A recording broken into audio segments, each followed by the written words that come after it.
History, as it is taught, is often neat, ordered, and seemingly complete. We're told that battles were fought for land, for kings, for crowns and crosses. Empires rose and fell in the visible light of the world stage, while historians assure us that the story is already written, that the great mysteries of the past are solved. But beneath this surface lies another history, one rarely spoken of and almost never acknowledged in the classrooms and textbooks. It is a shadow narrative, whispered in fragments, coded in symbols, buried in ruins, and preserved in the oaths of secret brotherhoods. This is the history of a hidden war. A war not fought with armies massed upon the battlefield, but waged in silence across the centuries, through manuscripts, secret rituals, and the guarded preservation of a mystery older than kingdoms themselves. It is the story of two great orders, the Knights Templar and the Freemasons, and of the relic that both are said to have sought, protected, or perhaps even concealed, the Holy Grail. The Grail. That name alone conjures images of gleaming chalices, Arthurian knights, and sacred quests across enchanted landscapes. Popular culture has taught us to imagine it as a glittering golden cup, the vessel that caught the blood of Christ at the crucifixion. But to those who whisper of hidden truths, the Grail is not simply a relic. It is an idea, a symbol, a power. To some, it is the very bloodline of Christ himself. To others, it is a key to forbidden knowledge, a portal into enlightenment, or a stone of otherworldly origin. And in this fog of myth and meaning, a long and secret conflict is played out, a struggle to control what the Grail represents. Our journey begins here, in this liminal space between accepted history and what has been hidden from view. Consider for a moment the strange persistence of these secret societies. Why is it that the Templars, an order officially dissolved and annihilated in 1307, continue to haunt the imagination, reappearing in folklore, conspiracy theories, and esoteric writings across the centuries? Why is it that the Freemasons, an organization ostensibly devoted to fraternity and charity, are surrounded by endless rumors of hidden hands and revolutions in governments, in the architecture of cities, and even in the design of modern nations? Perhaps it is because both groups are fragments of a much older, deeper story. Imagine history as a great tapestry. On its surface are the patterns we recognize, the wars, the treaties, the monarchs and popes. But woven beneath that, hidden in the warp and weft of the threads, are symbols that only a few can read. The Templars and the Freemasons, if the whispers are true, are not merely colorful chapters in the book of history. They are the keepers of those hidden threads. And at the center of their struggle lies the Grail, the most elusive of treasures, the most contested of relics. This war for the Grail is not one you will find mapped in military campaigns. It is more subtle, fought through influence, through secret alliances, through the preservation or suppression of certain truths. It surfaces in the sudden collapse of an order, in the architectural choices of a cathedral, in the coded emblems engraved upon a coin or seal. It moves invisibly through the ages, from Jerusalem to Paris, from Rosslyn to Washington, and into the modern world where symbols still whisper of a struggle few can recognize. Mainstream historians dismiss this as romantic nonsense, the stuff of legend and conspiracy. They insist the Grail is a medieval literary invention, no more real than dragons or enchanted swords. They say the Templars were merely bankers and soldiers, destroyed for political reasons, and the Freemasons nothing more than a fraternity of stonemasons turned social club. Yet, like a shadow moving just at the edge of vision, the evidence of something deeper continues to appear. We see it in the unexplainable wealth and influence the Templars amassed in so short time. We see it in the uncanny resemblance between Templar symbols and later Masonic emblems. We see it in the obsessive secrecy both orders practiced, and in the strange fact that both were feared and condemned by the Catholic Church, one destroyed outright, the other condemned repeatedly across the centuries. What truth could inspire such fear? What hidden knowledge could spark such a relentless effort to silence or control those who guarded it? As we embark on this journey through time, we must accept that much of what we will uncover exists in the gray borderland between history and myth. But perhaps that is precisely where the truth has always resided, hidden not because it is false, but because its power is too great, too dangerous to be entrusted to the uninitiated. Perhaps the Grail is not merely a relic, but the key to understanding who truly rules history. The institutions we see in daylight, or the brotherhoods who move in the shadows. For the Templars, it began with Jerusalem. For the Freemasons, it emerged in the lodges of Europe. For the Church, it was a threat that had to be destroyed. And for us, today, it is a mystery that refuses to die. Whether the Grail is real or metaphorical, whether it is a chalice, a bloodline, or a path to transcendence, one truth is undeniable. It has inspired centuries of devotion, secrecy, and struggle. And so we return to the hidden war. A war not waged in open fields, but in whispers. A war in which relics vanish, fleets disappear, and orders are annihilated, only to resurface centuries later in altered forms. A war for the soul of humanity itself, if the legends are to be believed. This is the war for the Holy Grail. And in the chapters that follow, we will journey into its shadowy corridors, from the dusty vaults beneath the Temple Mount to the silent lodges of Europe, from medieval cathedrals coated in stone to modern cities laced with hidden geometry. We will listen to the voices that mainstream history ignores, and follow the symbols that continue to whisper their secrets. The question is not only whether the Grail exists, but whether we are willing to see the war that has always been hidden in plain sight. The story begins in fire, blood, and dust. In the year 1099, after 3 long years of marching, starving, and fighting across hostile lands, the crusading armies finally reached the gates of Jerusalem. The city had changed hands many times over the centuries, yet to the Crusaders it represented not merely a prize of war, but the very heart of Christendom, the place where heaven had once touched the earth, where the crucifixion and resurrection had unfolded. When the walls finally fell, the Crusaders entered with a fury that shocked even chroniclers of the age. Blood ran through the streets, knee-deep according to some witnesses. The air stank of smoke and fear. The sanctity of Jerusalem was won, but at what cost? The Christian army claimed the city as theirs, yet the victory was hollow. They had secured walls and relics, but they had also inherited a land riddled with danger. Pilgrims still came from across Europe, dreaming of walking where Christ had walked. But the roads to Jerusalem were haunted by robbers, mercenaries, and enemy patrols. The holy city was a beacon and a trap. Out of this chaos emerged a curious idea. What if an order of men could exist, neither entirely monks nor entirely soldiers, who would take vows of poverty and chastity like holy men, yet wield the sword with the skill of knights? Their mission would not be conquest, but protection, to safeguard the countless pilgrims who risked their lives traveling to the sacred city. Around 1119, 2 decades after the Crusaders seized Jerusalem, this idea took form. A small band of knights, led by Hugues de Payens, pledged themselves to this unusual mission. They approached King Baldwin II of Jerusalem and the Church, and with papal approval, they established what became known as the Poor Fellow Soldiers of Christ and of the Temple of Solomon. To the world, they were warrior monks. To the faithful, they were protectors of pilgrims. But to history and to those who whisper of hidden truths, they would become far more than guardians of dusty roads. Their name contained a mystery, for their headquarters was not built in a monastery or castle, but on the very site believed to be the ruins of Solomon's temple. The Temple Mount, that sacred plateau, layered with thousands of years of religious tradition, where Jews once housed the Ark of the Covenant, where Christians honored Christ's prophecy, and where Muslims revered the Dome of the Rock. It was here, beneath the stones of Jerusalem, that the Templars established their home. Almost immediately, rumors began. These knights, so few in number, seemed less concerned with the open roads than with what lay buried below their feet.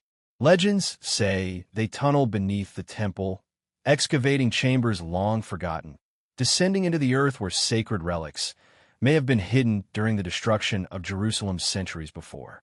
Some chronicles are silent.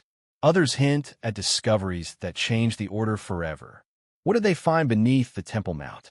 Some say they uncovered scrolls, ancient texts preserved from the time of Solomon, holding forbidden wisdom, mathematical secrets, knowledge of geometry and the stars, mystical insights into the nature of God and creation. Others believe they found relics of unimaginable power, fragments of the true cross, perhaps even the Ark itself or the Grail. To the Church, such discoveries would have been dangerous, for they might reveal truths that contradicted official doctrine. To the Templars, they would have been priceless beyond measure, knowledge that bound them together in secrecy and power. Whatever they found, their rise was meteoric. For an order that began with a handful of poor knights, within a century, they were among the most powerful organizations in Europe. Wealth poured into their coffers. Nobles entrusted them with lands, castles, and fortunes. Kings borrowed from them. Their commanderies stretched across the continent, a network of power and secrecy unmatched by any other order. And yet, unlike other knights, they remained loyal not to any single king or crown, but to the Pope alone. This independence made them both invaluable and dangerous. But we must return to those first days in Jerusalem. Imagine the atmosphere of that moment. The Crusader kingdom fragile and surrounded by enemies, pilgrims still flowing in desperate need of protection, and beneath the Temple Mount, a group of knights quietly digging, searching, perhaps unearthing something that would shape the destiny of their order. Their outward mission was pious and noble. Their inner mission, however, may have been something else entirely. This duality, public guardians of faith, private seekers of hidden knowledge, would come to define the Templars. They were symbols of Christendom, yet whispered to be keepers of mysteries older than Christianity itself. And it all began here, in the aftermath of the First Crusade, with Jerusalem blood-soaked and trembling, and a handful of knights stepping forward with a mission that seemed humble, but would unfold into one of the most enigmatic stories in history. Mainstream history stops at the official narrative. They protected pilgrims. They became wealthy. They fell victim to greed and political betrayal. But in the shadows, another story has always circulated, that from the very moment they claimed the Temple of Solomon as their headquarters, the Templars were chosen, or perhaps destined, to protect a secret. A secret so profound that centuries later, when their order was dismantled and their leaders burned, whispers of it would continue to echo in the halls of Freemasonry, in the coded verses of Grail legends, and in the hearts of those who seek mysteries the Church tried to silence. The seeds of the secret brotherhood were planted in Jerusalem, and whether by divine providence or human ambition, the order that began there would grow into something that threatened kings, frightened popes, and perhaps, just perhaps, guarded the greatest relic the world has ever known. When we speak of the Holy Grail, a certain image instantly rises in the mind's eye, a cup gleaming, ancient, perhaps still bearing traces of sacred blood. It is an image reinforced by centuries of art, by countless tales of knights and quests, by films and novels that have etched it deep into the cultural imagination. Yet, the truth is far more elusive. The Grail, as it first appeared in history, was not a single, clear object. It was an enigma, a riddle disguised as a story. The earliest surviving reference comes not from a church decree or a dusty monastery inventory, but from a work of literature. Around 1180, the French poet Chrétien de Troyes began to write an unfinished tale called Perceval, or the story of the Grail. In its pages, a young knight encounters a strange procession in a mysterious castle. Among the objects carried in silence is a shining vessel, radiant with otherworldly light. Chrétien never explains what it is. He never tells us where it came from, nor what it means. He leaves us suspended in mystery. In later versions, other poets and writers seized the Grail and reshaped it.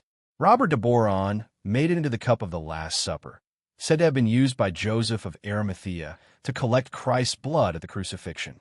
Wolfram von Eschenbach, writing in Germany, abandoned the cup altogether and spoke instead of the stone, a miraculous, luminous stone that provided nourishment and enlightenment, guarded by a secret brotherhood of knights in a hidden fortress. Still others hinted that the Grail was not an object at all, but a symbol of divine grace, or a path to spiritual awakening. The Grail was never fixed, never defined. It shifted like a mirage, refusing to be pinned down. And that very ambiguity is what made it powerful. For if the Grail could be a cup, a stone, or a symbol, it could also be something else, something hidden in plain sight. To the Templars, who arose during this same period, the Grail legends must have resonated deeply. Imagine these warrior monks, sworn to secrecy, accused of heresy, whispered to be searching beneath the Temple Mount. Imagine them reading these tales, or perhaps even inspiring them. Did Chrétien de Troyes invent the Grail from pure imagination? Or did he draw from stories already circulating among those who knew the Templars, stories of relics too dangerous to describe openly? Could the Grail romances have been coded messages, literary veils for truths too explosive to record directly? The possibilities are staggering. If the Grail was the chalice of the Last Supper, then it was nothing less than the vessel that had touched the lips of Christ, imbued with the very essence of the divine. To possess it would be to hold legitimacy, divine favor, perhaps even miraculous power. No wonder kings and popes would long to control it. If the Grail was the stone described by Wolfram, then it points to something more esoteric, more alchemical. Some scholars have connected it to the philosopher's stone, the mythical substance sought by alchemists to transform base matter into gold and grant eternal life. Others suggest it was a meteorite fallen from the heavens, worshipped since time immemorial as a fragment of the divine, a stone of power, guarded in secrecy. Could such an object have been discovered beneath the Temple Mount, hidden for centuries until the Templars arrived? And then there is the most controversial theory of all, that the Grail is not an object, but a bloodline. In this reading, the term Sangreal, Holy Grail, is interpreted as Sangreal, royal blood.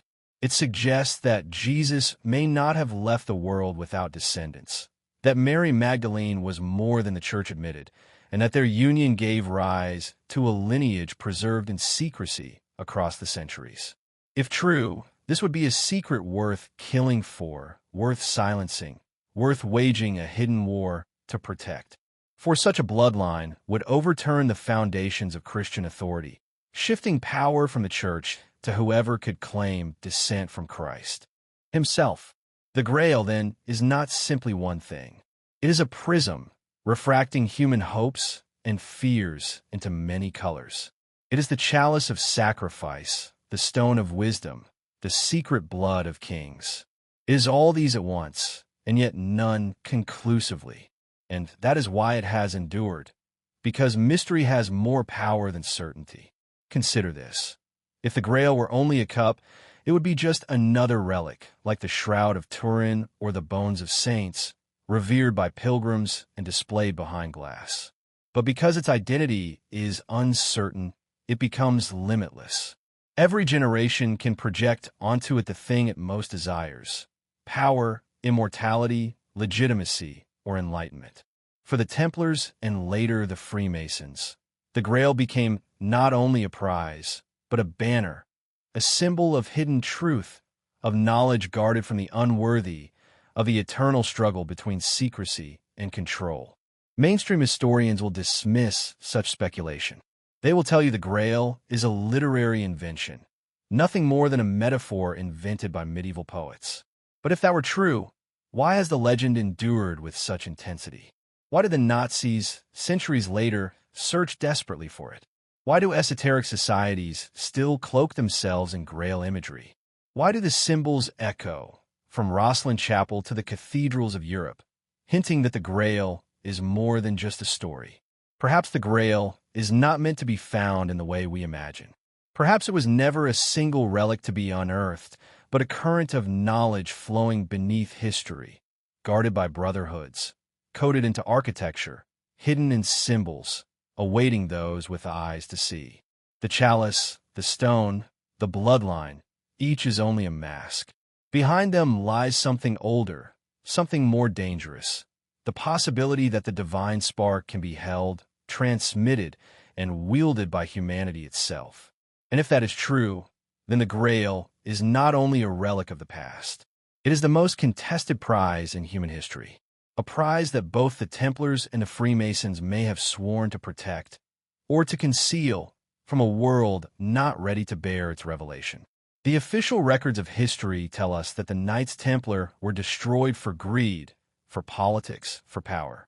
They say King Philip IV of France, desperate to erase his debts, fabricated charges of heresy against them, and that the Church, wary of their independence, simply turned a blind eye.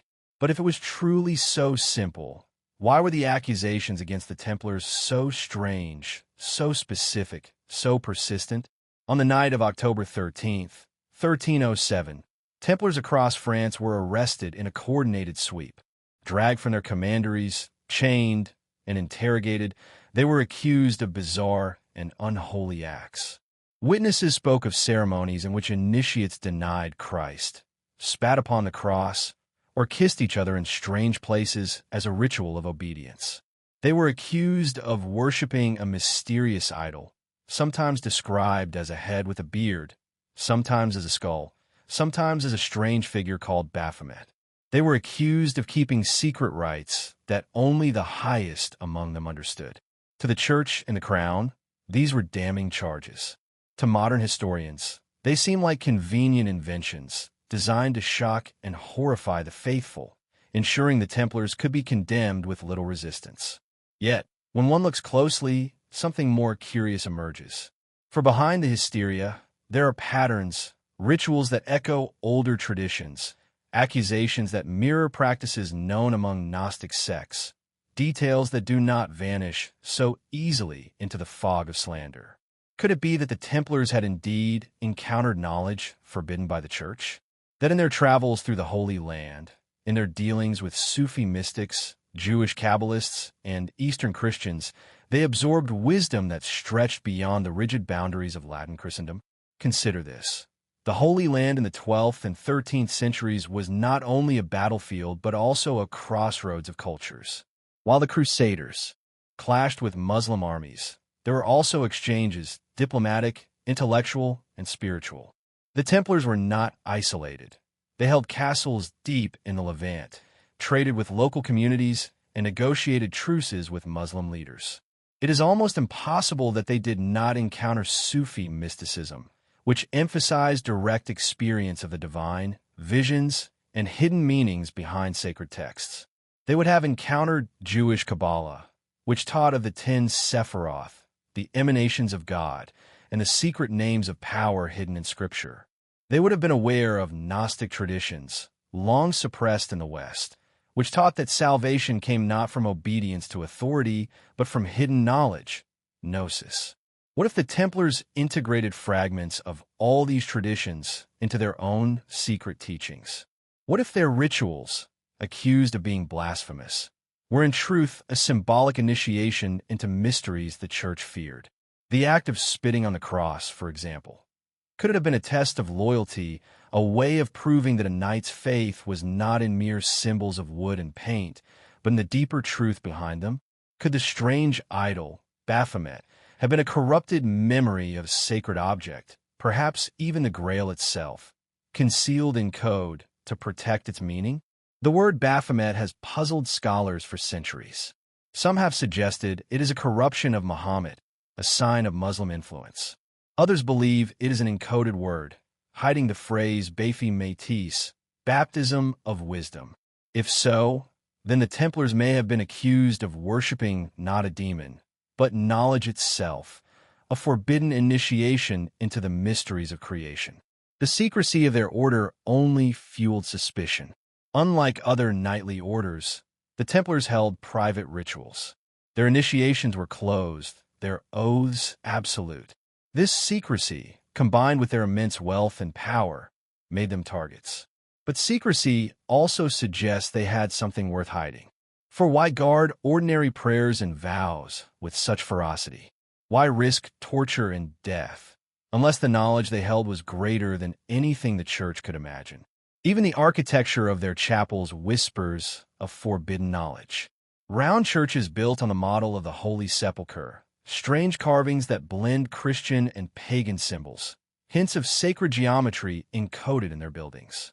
To the uninitiated, these were just designs.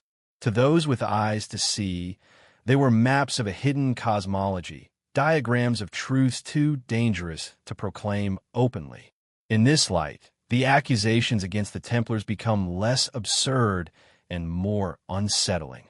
Perhaps they did kneel before a mysterious head, but not as idol worship, rather as reverence for a relic infused with ancient power.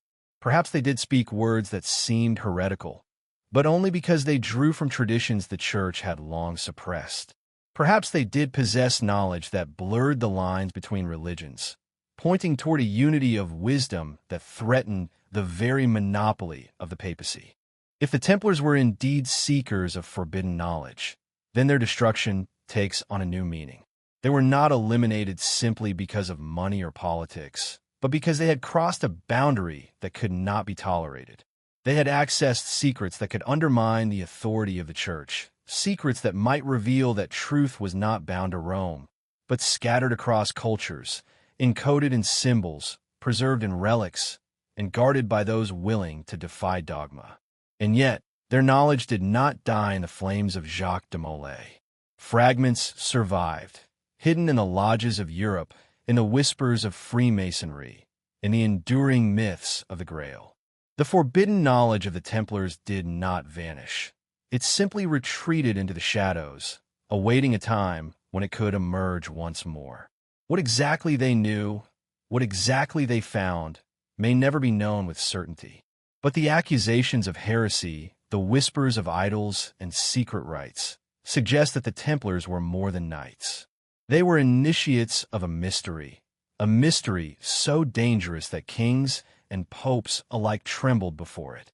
And it is this forbidden knowledge, this whisper of hidden truth, that keeps their story alive, haunting history like a ghost that refuses to rest. The dawn broke quietly over France on October 13th, 1307. To most, it was just another autumn morning, a day like any other. Yet by nightfall, it would become one of the most infamous dates in history. A day soaked in betrayal, fear, and fire. A day that would echo through the centuries as Friday the 13th. In the years leading up to that morning, the Knights Templar had reached the height of their power. Their network stretched across Europe, commanding vast lands, fortresses, and treasuries. They had become the bankers of kings, the guardians of pilgrims, the stormtroopers of Christendom. Yet, their very success had made them vulnerable. To kings who owed them money, they were creditors. To the church, they were rivals. To those who saw only their secrecy and strange rites, they were heretics waiting to be exposed. At the center of this web of tension stood one man, Philip IV of France, known as Philip the Fair. Outwardly pious, inwardly ruthless, Philip was a king drowning in debt. Wars, extravagance, and ambition had drained his coffers. And the greatest creditors of all were the Templars, whose financial network had become a kingdom within a kingdom, immune to his control. To erase his debts, to seize their treasure, and to break their independence, Philip resolved on a plan as audacious as it was treacherous: the destruction of the entire order. The plot was hatched in secrecy, coordinated with chilling precision. On that fateful Friday morning, royal officers swept across France. At dawn, doors were broken, swords drawn, and the Templars were dragged from their beds, their chapels, their commanderies. Thousands of men, from the highest dignitaries to the humblest brothers, were taken prisoner in a single strike. The charges read like a catalog of blasphemies: denial of Christ, spitting upon the cross, obscene kisses, idol worship, sodomy, dealings with demons. The Templars were accused of abandoning the faith they had sworn to defend. The shock rippled across Christendom. Could it be true? Could these warriors of God have been servants of the devil all along? Torture did the rest. Under the agony of the rack, the crushing of limbs, and the slow torment of fire, many confessed to the charges. Some recanted when the pain stopped, only to confess again under renewed torture. The confessions were contradictory, bizarre, sometimes fantastical, but they were enough for Philip. The public saw heretics exposed, and the machinery of condemnation began to grind forward. Yet beneath the official narrative, shadows moved. For as efficient as the arrests were, there were whispers that something had slipped through Philip's grasp. Stories tell of a great fleet of Templar ships that vanished from the port of La Rochelle on the very eve of the arrests, carrying with them treasures, relics, or perhaps even the Grail itself. Where did they go? Scotland? Portugal? The New World? Long before Columbus? No one knows. But the rumor that the Templars spirited away their greatest secret before the betrayal has never died. The trial dragged on for years. In Paris, the Grand Master, Jacques de Molay, stood before his accusers. A man of iron will, he at first confessed under torture, then defiantly recanted, declaring the order innocent and the charges false. For this act of courage, he was condemned to death. On March 18, 1314, he was led to a small island in the Seine, bound to a stake, and set aflame. Witnesses say that as the fire consumed him, he called out a terrible curse, that within a year, both Pope Clement V and King Philip would stand before the judgment of God. And so it was. Clement died within weeks, Philip later that same year. Their sudden deaths gave birth to the legend of the Templar curse, a final act of vengeance from the ashes of their betrayal. But the deeper mystery remains. What exactly did Philip fear? Was it only their wealth, their independence, their challenge to royal authority? Or was there something more, something hidden in the vaults of the temple, something that could shake the very foundation of Christendom? Why else strike with such secrecy, such ruthlessness, such precision, if not to contain a secret too dangerous to be revealed? Friday the 13th was more than the fall of a military order. It was a turning point in the hidden war. The Templars were scattered, their leaders destroyed, their name blackened. Yet their symbols, their legends, their mysteries survived. In exile, in secrecy, in whispers, the current continued. The order was broken, but the knowledge, perhaps even the Grail itself, endured. And so, that ordinary October morning became a nightmarish dawn for the Templars, but also the birth of a myth that would live forever. Every Friday the 13th that we mark today is a faint echo of that betrayal, a reminder that power fears secrets, and that the true story of the Templars was never fully extinguished. Their order was erased from the surface of history. But beneath, in the shadows, the war went on. When the flames consumed Jacques de Molay on that island in the Seine, many believed the story of the Templars had ended. Their order was officially dissolved, their leaders dead or scattered, their vast network dismantled by crown and church. Yet, legends rarely die so easily. The Templars, like a phoenix reduced to ashes, seemed to vanish, only to rise again centuries later, wearing a new mask. That mask was the fraternity of the Freemasons. To the mainstream historian, the link between the Templars and the Masons is tenuous, a web of speculation more than fact. They will tell you that the Freemasons began as humble guilds of stonemasons in the Middle Ages, groups of skilled builders who passed on their trade secrets through symbols, rituals, and oaths. These were the men who shaped the cathedrals and castles of Europe, carving stone into geometry that still inspires awe. Their lodges were places of craft and brotherhood, not of conspiracy or hidden relics. But as with all great mysteries, there is a shadow story. The operative Masons, yes, built in stone, but within their lodges grew something more, something speculative, philosophical, and esoteric. By the 17th century, their ranks included not only builders, but scholars, nobles, and visionaries. These new initiates spoke not only of mortar and compass, but of ancient wisdom, hidden truths, and secret symbols. The Guild of Builders transformed into a society of seekers, and in the symbols of their new fraternity, echoes of the Templars can still be heard. Consider the square and compass, the most recognizable emblem of Freemasonry. On the surface is a builder's tool, a reminder of geometry and proportion. But to those who look deeper, it speaks of balance between heaven and earth, between reason and faith, between material and spiritual. The letter G, often inscribed at its center, has been interpreted as geometry, God, or even gnosis, knowledge.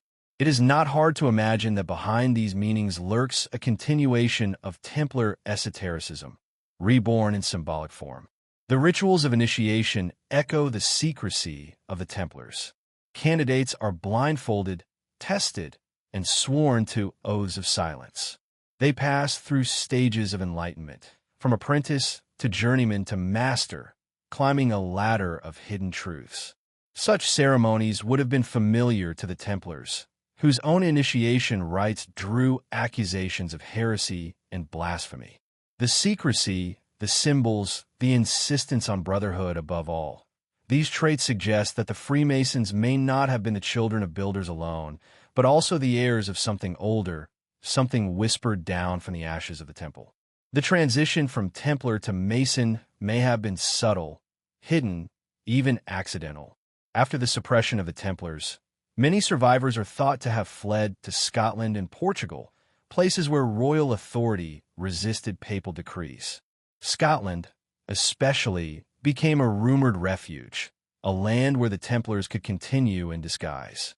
Centuries later, it is in Scotland that we find some of the earliest records of speculative masonry, rich in symbols that resonate with Templar lore. Rosslyn Chapel, with its strange carvings of Grail imagery, pagan motifs, and architectural anomalies, stands as a silent testament to this possibility. Built in the 15th century, long after the Templars' fall, it nevertheless seems haunted by their presence. Was it a cathedral of stone for secrets that could not be spoken aloud? By the 17th and 18th centuries, Freemasonry had spread across Europe. Lodges appeared in England, France, Germany. Their membership grew to include kings, philosophers, scientists, and revolutionaries. They spoke of liberty, equality, and fraternity, but beneath the noble ideals, their symbols hinted at older currents: the Temple of Solomon, the secret vault, the lost word of God, the quest for light. To the initiated, these were not random images. They were fragments of a hidden story, one that reached back to Jerusalem and to the knights who once dug beneath the Temple Mount. The Church noticed. Just as it had feared the independence of the Templars, so too it condemned the secrecy of the Freemasons. Papal bulls thundered against them, declaring them dangerous, heretical, diabolical. Once again, a brotherhood that cloaked itself in symbols and secrecy found itself at odds with Rome. The parallels are hard to ignore. Even in their architecture, the Masons seem to carry forward Templar traditions. Their fascination with sacred geometry, their alignment of buildings with celestial patterns, their obsession with Solomon's Temple, all these suggest continuity. The very idea of building in Masonry was no longer about stone, but about the inner temple, the construction of the self into a vessel of enlightenment. This idea, that man himself could become a living temple of divine wisdom, echoes both the mystical traditions the Templars may have absorbed and the Grail legends that spoke of vessels filled with sacred power. And so, from the ashes of the stake where Jacques de Molay perished, a new order arose. It did not wear armor or wield swords, but it carried forward the spirit of secrecy, of brotherhood, of hidden knowledge. Whether or not the Freemasons are the literal descendants of the Templars, their myths and symbols entwined until the two became inseparable in the imagination. To some, the Freemasons are nothing more than a fraternity with quirky rituals. To others, they're the guardians of an ancient flame, the heirs of the Grail, continuing a war that began in Jerusalem and has never truly ended. Mainstream history may resist the connection, but legends often preserve what facts cannot. The Templars disappeared in fire. The Freemasons emerged in lodges. Between the two lies a silence, a gap that may conceal the survival of forbidden knowledge carried forward under new names, waiting for those who can read the symbols to see that the war for the Grail was not lost, only transformed. When the great betrayal of 1307 shattered the Templar order, not all brothers perished in the flames or chains of Philip's prisons. Many scattered to the winds, fleeing across borders, seeking refuge in lands less beholden to papal and royal power. Some vanished into Portugal, where the king defied Rome and rebranded them as the Order of Christ. Others drifted into Switzerland, becoming protectors of mountain passes. But one land, more than any other, clings to the whispered legend of the Templar survival: Scotland. At the time of the arrests, Scotland was a kingdom in turmoil. Its king, Robert the Bruce, had been excommunicated after defying papal authority and killing his rival in a church. This put Scotland at odds with Rome, but it also meant that papal decrees carried little weight there. For the Templars, hunted and condemned elsewhere, this small, embattled kingdom offered sanctuary. It is here, according to some traditions, that the Templars not only survived but may have safeguarded their greatest secret, the Holy Grail itself. The story finds its most vivid setting at Rosslyn Chapel, near Edinburgh. Built in the mid-15th century by William Sinclair, the chapel is an architectural enigma. Its walls and pillars are carved with a bewildering tapestry of imagery. Christian symbols, pagan motifs, alchemical designs, even depictions of plants like maize and aloe, centuries before Columbus's voyage to the Americas. Scholars debate their meanings, but to many, Rosslyn is a shrine to hidden knowledge, a temple in stone preserving the legacy of the Templars. Some claim that beneath its foundations lie sealed vaults, chambers filled with relics brought by Templars fleeing persecution. Among these treasures, legends whisper, might be the Grail itself, not a cup of gold, but a vessel of wisdom, perhaps even a sacred bloodline or ancient manuscript. In the vaults of Rosslyn, they say, lies proof of the true legacy of Christ, hidden away from a world not ready to know. Mainstream historians dismiss such claims as romantic invention, pointing out that William Sinclair lived a century after the Templars' fall. But the Sinclair family themselves carried deep connections to both Freemasonry and Templar lore. The Sinclairs served as hereditary Grand Masters of Scottish Freemasonry, and their lineage is entwined with the legends of Templar refuge. The construction of Rosslyn may have been more than piety. It may have been a deliberate act of preservation, a monument to a tradition too dangerous to reveal openly. One of the most enduring tales ties the Templars to Robert the Bruce's victory at Bannockburn in 1314. On the eve of battle against the English, the Scottish forces were outnumbered and desperate. Then, according to legend, a group of mysterious knights appeared on the field, armored, disciplined, and bearing unfamiliar banners. Their sudden charge broke the English lines, securing victory for Bruce. Who were these riders? Some say they were fugitive Templars, their loyalty purchased not with coin, but with sanctuary, their vengeance against the crown of England aligned with Scotland's cause. If true, it would mean that the Grail Knights fought not only in the deserts of the Holy Land, but on the misty fields of Scotland. Scotland's landscape itself seems to resonate with Grail imagery. Remote abbeys, standing stones, and hidden glens are woven into tales of secret guardianship. Oral traditions tell of sacred objects hidden in caves, of underground passages linking chapels, of a relic carried north by knights in white mantles. Some researchers argue that the Grail was never a chalice at all, but a symbol of knowledge, a book, perhaps even the fabled Q document or gospel suppressed by Rome. Such a treasure would need a place both obscure and protected, and Scotland, with its fierce independence and rugged terrain, was the perfect vault. Rosslyn Chapel becomes, then, not merely a place of worship, but a cipher. The apprentice pillar, carved in spirals resembling DNA, is said to encode secrets of creation. Carvings of angels with musical instruments have been interpreted as codes for harmonic frequencies. Every stone, every arch, every motif has been scrutinized for hidden meaning, as if the chapel itself is a puzzle meant to be solved by those with the eyes to see. And at the heart of this puzzle lies the Grail.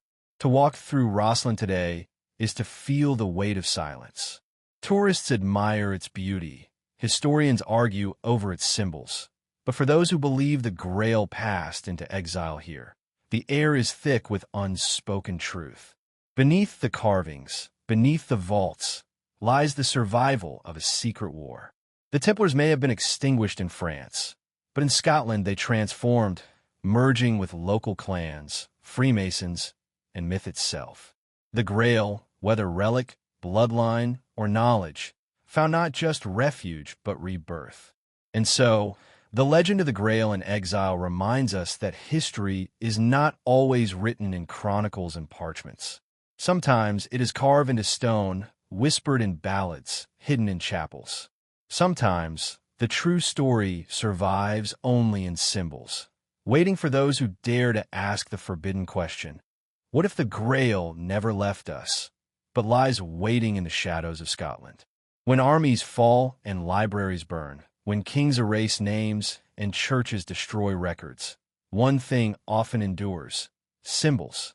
Carved into stone, woven into tapestries, etched onto coins, or passed down in rituals, symbols become a kind of hidden language, a way of speaking across centuries without uttering a word. For those who seek the Holy Grail, this hidden language is the map, the cipher, the invisible ink upon the pages of history. The Knights Templar, long accused of secrecy, were masters of symbolic concealment. Their crosses were not all the same. Some bore the familiar red puttee, flared at the ends like tongues of flame. Others carried subtler variations, equal-armed crosses, Greek forms, even configurations resembling solar wheels. To the uninitiated, they were decorations. To those within the circle, they were signals, markers of allegiance, rank, or hidden knowledge. Consider the Temple Church in London, one of the few surviving Templar structures. Its circular nave echoes the design of the Church of the Holy Sepulchre in Jerusalem, directly linking the order to their holy origins. But why a circle? The circle is the oldest of sacred forms, symbolizing eternity, unity, and the cosmos. For the Templars, it may have also encoded a deeper truth: the eternal cycle of destruction and rebirth, of exile and return. Within that geometry lies a whisper that the Grail itself, whether object or idea, is not a possession, but a cycle of revelation. When the Freemasons arose, they inherited this language and expanded it. The square and compass, most recognizable of all Masonic symbols, is more than a tool of craft. The square governs the material, the earth, the law of measure. The compass governs the heavens, the arc of spirit, the boundary of the infinite. Between them lies the balance of the seeker, striving to reconcile matter and spirit. To many, this balance is nothing less than the Grail quest in symbolic form, the union of human and divine. But the symbols go further.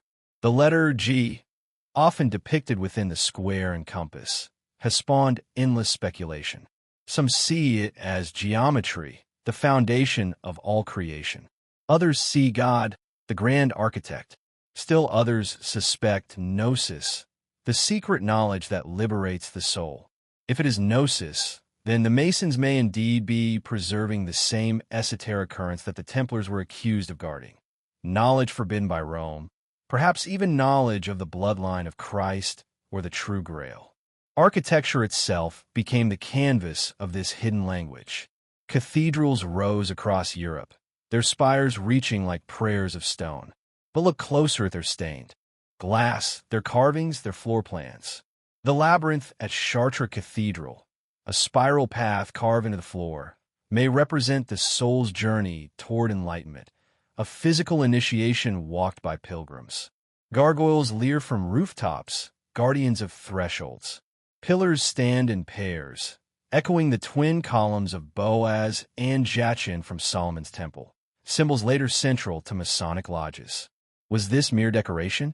Or was it a language of stone, encoding a path for those with eyes to see? Rosslyn Chapel, as we saw, is perhaps the most dazzling example.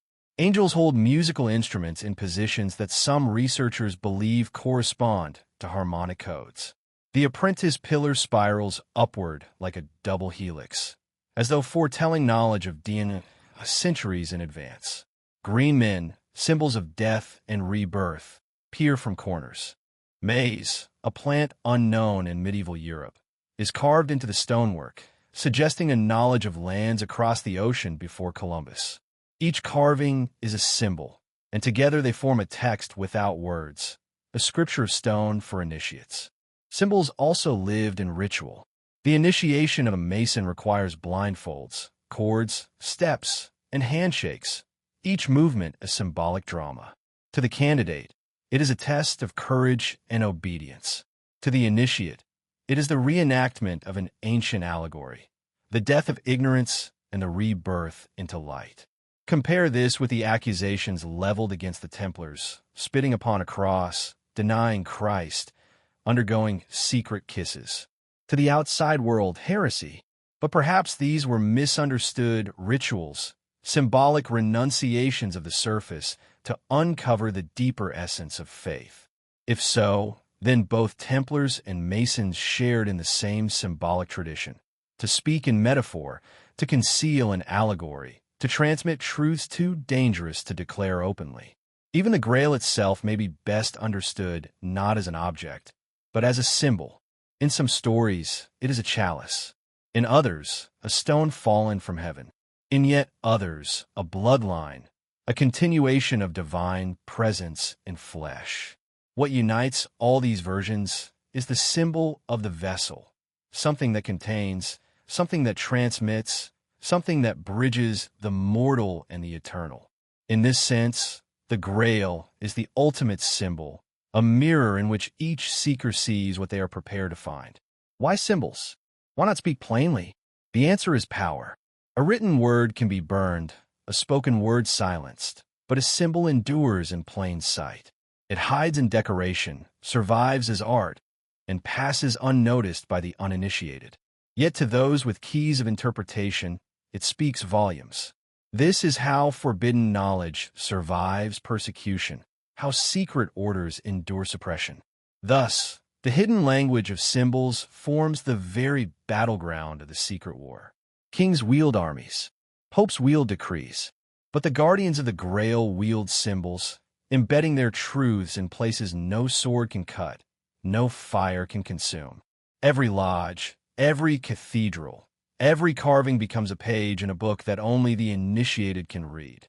And so, as we trace the path from Templars to Freemasons, from Jerusalem to Rosslyn, we must read not only the chronicles of history, but the silent language etched into stone and ritual. For it is here in symbols that the Grail hides, not buried in earth, but concealed in meaning. And perhaps the ultimate secret is this.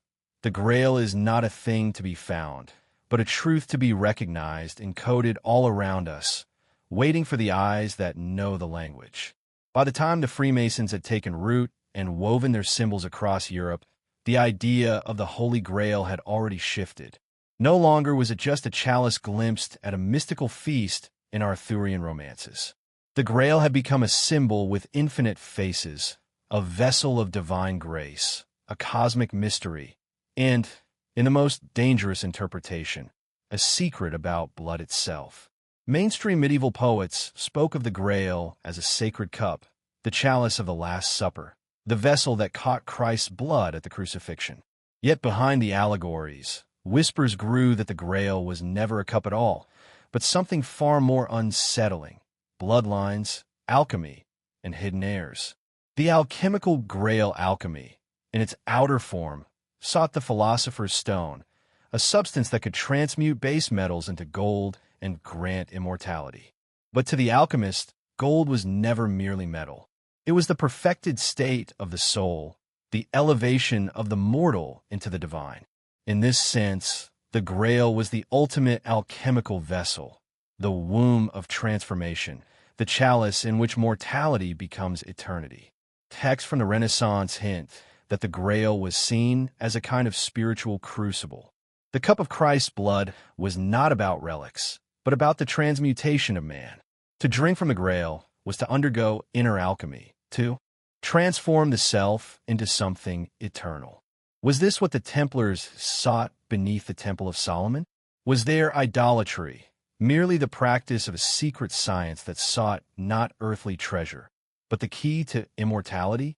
The bloodline hypothesis, yet the Grail's mystery, did not stop with alchemy. By the late Middle Ages and into modern times, another theory emerged, one so explosive that even a whisper it was heresy. What if the Grail was not a cup at all, but a saying real, not Holy Grail, but royal blood? According to this interpretation, Christ did not die without issue.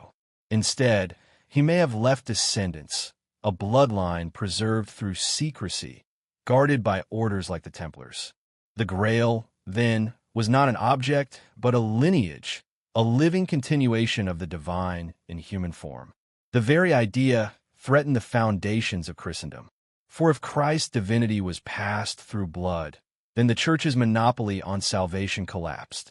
The Grail as bloodline meant that God's kingdom was not of heaven alone, but walking among men. It is here that the Templars' obsession with secrecy becomes most intriguing. Their rituals, their coded symbols, their alleged worship of mysterious heads or relics. Could these have been distorted echoes of a far more radical truth? Perhaps the head they were accused of venerating, the mysterious Baphomet, was not demonic at all, but a symbol of sacred lineage, of continuity, of the blood royal itself. The Freemasons, too, inherited imagery of kingship, of sacred architecture, of Solomon's temple as the dwelling of divine presence. Some esoteric interpretations suggest that Masonry's true goal is the restoration of the temple, not in stone, but in flesh, in a living bloodline that embodies divine wisdom. To their critics, this is pure conspiracy. To their defenders, it is allegory. But to seekers of the Grail, it is a clue. The vessel is not an object, but a body. The Grail and Mary Magdalene connected to this theory is the role of Mary Magdalene.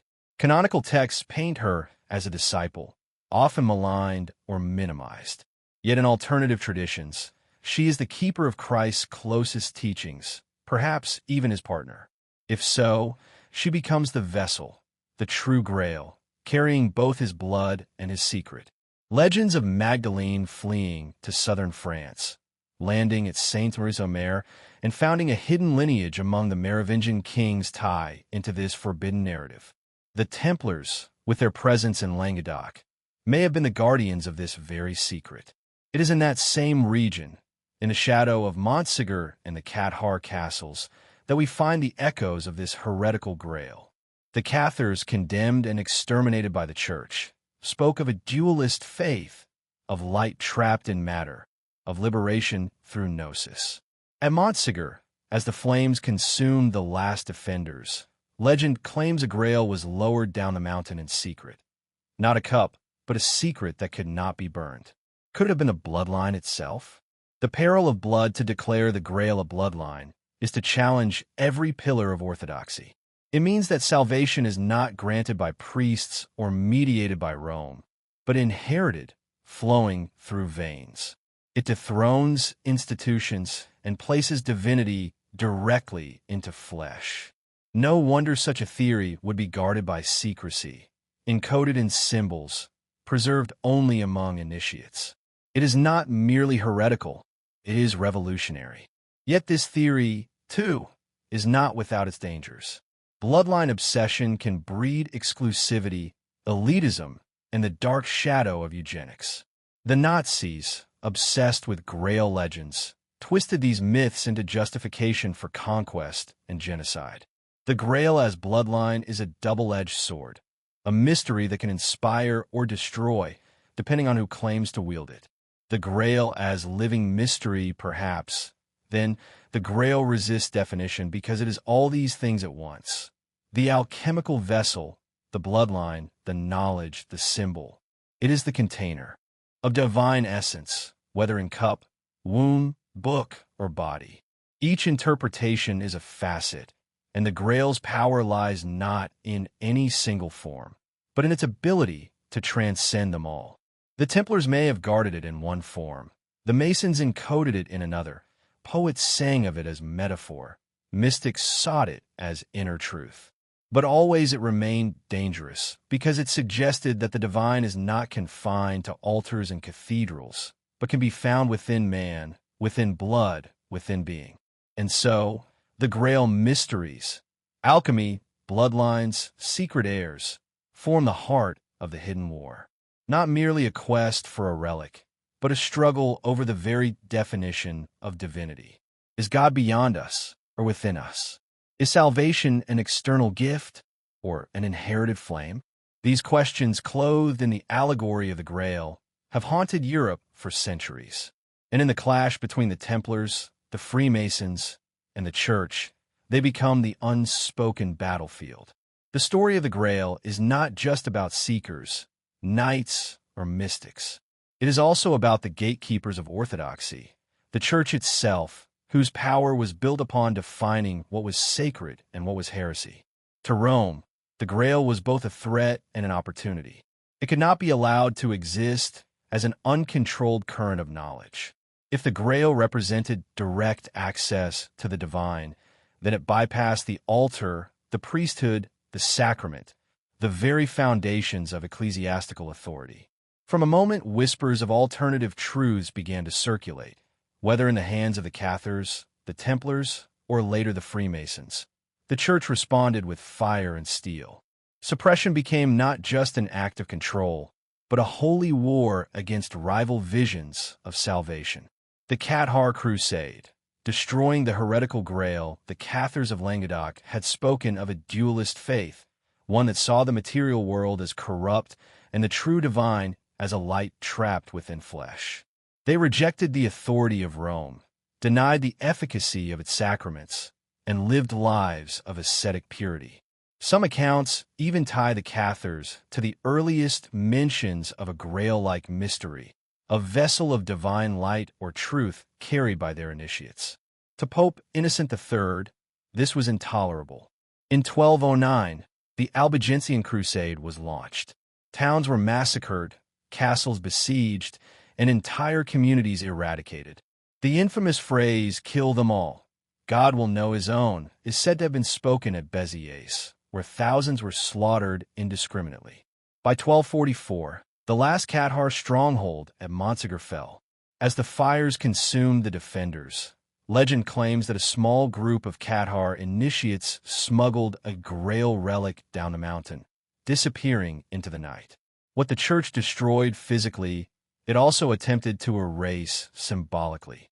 The Cathar Grail became myth, not history, a story to be dismissed as allegory, its heretical connections severed. But the legend survived in whispers, in troubadour songs, in the romances that cloaked truth in chivalric allegory. The Templar annihilation, erasing a rival order, we have already seen how Philip IV of France and Pope Clement V conspired to destroy the Templars in 1307. But beyond debts and politics, there was another motive, the control of symbols. The Templars, with their connections to the Temple Mount, their rumored discoveries beneath Jerusalem, and their strange rituals, represented a competing vision of Christianity. They claimed direct knowledge, perhaps even possession of sacred relics. Their initiation ceremonies bypassed the need for priests. Their allegiance was to their Grand Master and not to Rome. To allow them to exist was to tolerate a rival church in all but name. Thus, the brutal suppression was as much about narrative as it was about wealth. By branding the Templars as heretics, idolaters, and blasphemers, Rome ensured that their story would be poisoned. They were not seekers of the Grail, but servants of the devil, or so the official story ran. Yet, as history often shows, the more violently a truth is suppressed, the more powerfully it survives in legend. Freemasonry and the papal bulls centuries later, as the Freemasons grew in influence, the Church struck again. Between the 18th and 19th centuries, a succession of papal bulls condemned Freemasonry. Clement XII's in Eminenti, 1738, declared the fraternity depraved and perverse, forbidding Catholics from joining under pain of excommunication. Later bulls reiterated the condemnation, painting Masons as agents of secrecy and conspiracy. Why such hostility? On the surface, the Masons promoted values of brotherhood, liberty, and enlightenment. But beneath their rituals lay symbols echoing Solomon's temple, the lost word, the pursuit of hidden light, all ideas too close to the suppressed Grail currents for Rome's comfort. To the Church, the Masons were another manifestation of the same heretical tradition, men seeking divine knowledge outside the authority of priests. Counter-mysteries. The Church's own Grail suppression was not enough. If the Grail could not be destroyed, it had to be controlled. And so, the Church began to craft its own counter-mysteries. In official narratives, the Grail was safely redefined as the chalice of the Last Supper, a relic housed in specific cathedrals. At Valencia, in Spain, the Holy Chalice has been venerated for centuries, claimed as the true Grail by popes and pilgrims. In Genoa, another chalice is displayed as the vessel of Christ. By offering tangible relics, Rome anchored the Grail in sanctioned devotion, diverting seekers from dangerous interpretations. Even the Arthurian romances, which spread the Grail legend across Europe, were subtly reshaped. What began as mystical tales of enlightenment and transformation were increasingly framed as allegories of orthodox piety. The Grail was not gnosis, not bloodline, but Christ's presence mediated by the Church. Knights who sought it were tested not in secret wisdom, but in purity, obedience, and chastity, virtues Rome approved. This was narrative warfare. By absorbing the Grail into orthodoxy, the Church neutralized its explosive potential. What was once a symbol of hidden knowledge became a tool of devotion. What was once a threat became propaganda. The Inquisition. Policing the narrative at the heart of suppression stood the Inquisition. Its purpose was not merely to punish heretics, but to control the narrative of truth itself. Books were banned, manuscripts burned, testimonies extracted under torture. Knowledge that hinted at alternative Christianities, Gnostic Gospels, apocryphal texts, mystical traditions, was systematically destroyed or hidden in the Vatican archives. Some say that deep within those archives lie manuscripts that tell another story of Christ, of Magdalene, of the Grail. Kept under lock and key, accessible only to the highest clergy, they remain forbidden to the world. If true, the Vatican does not merely suppress Grail secrets, it possesses them, hoarding the very knowledge it denies. The shadow of control, yet the more fiercely Rome struck, the more resilient the mysteries became. Each suppression, each condemnation, each crusade seemed to plant deeper seeds of curiosity. The Grail, once hidden in castles or chapels, now lived in imagination, in literature, in secret societies. The Church may have silenced voices, but it could not silence longing. The very act of repression only confirmed that there was something worth hiding. And so, the Grail War became a battle of symbols. Rome offered relics, orthodoxy, and sacraments. The Templars, the Freemasons, and the mystics offered symbols, initiations, and gnosis. Between them lay the seeker, torn between the safety of doctrine and the dangerous allure of hidden truth. The Middle Ages had ended in fire and suppression. The Cathars were extinguished, the Templars burned, the Freemasons outlawed in papal decrees. It seemed the Grail mysteries had been silenced forever. But history has a way of hiding seeds in the ashes. And in the Renaissance, that sudden flowering of art, science, and rediscovery, those hidden seeds began to stir once more. The Renaissance was more than a revival of classical learning. It was also a time when forbidden ideas, once buried by the Church, began to slip through cracks in orthodoxy. In Florence, Rome, and across Europe, scholars rediscovered the writings of Plato, Pythagoras, and Hermetic philosophers. Artists began encoding mysteries in their canvases. Alchemists whispered of hidden transformations. And beneath the gilded surface of humanist culture, the Grail currents flowed again, clothed in new forms. Hermeticism and the return of ancient light central to this rebirth was the rediscovery of the Hermetic corpus. Texts attributed to Hermes Trismegistus, unearthed in Byzantine libraries and translated into Latin in the 15th century.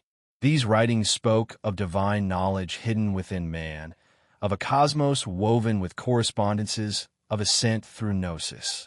For Renaissance scholars, the Hermetica were nothing less than a key to the Prisca Theologia, the ancient theology that predated Christianity. To the guardians of orthodoxy, Hermeticism was dangerous. It suggested that truth was universal, shared by Egypt, Greece, and even the earliest Christians. It undermined the monopoly of the Church. And yet, to seekers of the Grail, Hermeticism felt like a long-buried memory stirring again. For here, once more, was the same language of light hidden in matter, of transformation, of vessels that could contain the divine. The Grail's essence had re-emerged, not in chalices, but in philosophy. Alchemy's golden veil, alongside Hermeticism, rose the alchemists. They spoke of transmuting lead into gold, but behind their veiled language, they sought the transformation of the soul. Their laboratories, filled with crucibles and furnaces, were temples of inner alchemy. The philosopher's stone was not only material perfection, but spiritual illumination. The Grail fit naturally into this vision. To many alchemists, the Grail was the ultimate vessel, the cup in which base human nature could be dissolved and reborn as gold. The search for the stone and the search for the Grail became entwined metaphors. In both, the seeker was not merely finding an object, but becoming transformed through the quest. Figures like Paracelsus hinted at hidden vessels of divine medicine, a Grail-like panacea capable of healing body and spirit. In the shadows of laboratories, whispers grew. Perhaps the Grail was not lost at all, but present wherever man sought to perfect himself. The Rosicrucian manifestos in the early 1600s, another current burst into view, the Rosicrucians.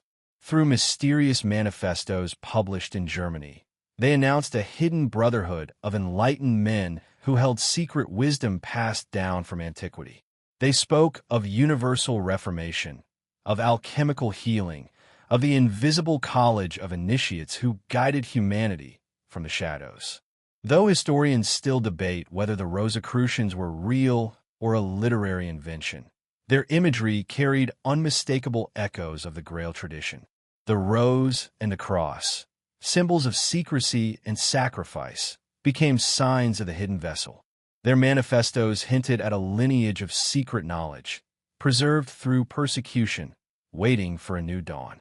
For many, the Rosicrucians were heirs of the Templars, custodians of the same Grail mysteries disguised in new allegory. The Church, once again, denounced them as dangerous dreamers. But the seed had been planted, the idea that there existed an underground stream of wisdom, surviving through the centuries, always pointing toward the Grail. The Grail in art, Leonardo, and beyond, if philosophy and secret societies carried the Grail in words, artists carried it in images. Few embodied this more than Leonardo da Vinci. His Last Supper has inspired centuries of speculation, not least because of its peculiar depiction of the chalice. There is no visible Grail on the table, a mystery in itself. Instead, the composition seems to suggest that the vessel is not an object, but perhaps a person. The figure to Christ's right, often identified as John, bears a striking resemblance to depictions of Mary Magdalene. Whether by accident or design, Leonardo's work fed the idea that the Grail was more than a cup. His notebooks, filled with cryptic drawings of geometry, anatomy, and symbolism, suggest a mind steeped in hidden correspondences. To later generations, he became the archetypal Grail artist, a man encoding forbidden truths in paint and ink, leaving riddles for those with eyes to see. Other Renaissance works also echoed the Grail current. In cathedrals and palaces, Frescoes depicted mysterious chalices, radiant spheres, or knights at mystical feasts. To the untrained eye, they were pious decoration. To initiates, they were signs, breadcrumbs pointing back to the forbidden story. Secret books and hidden currents. The Renaissance was also the age of printing, and with it came both control and liberation. The Church censored books through the Index Librorum Prohibitorum, banning heretical works. Yet, underground presses circulated forbidden texts, Gnostic Gospels, apocryphal writings, alchemical treatises. Each whispered of a Christianity far older and stranger than Rome admitted.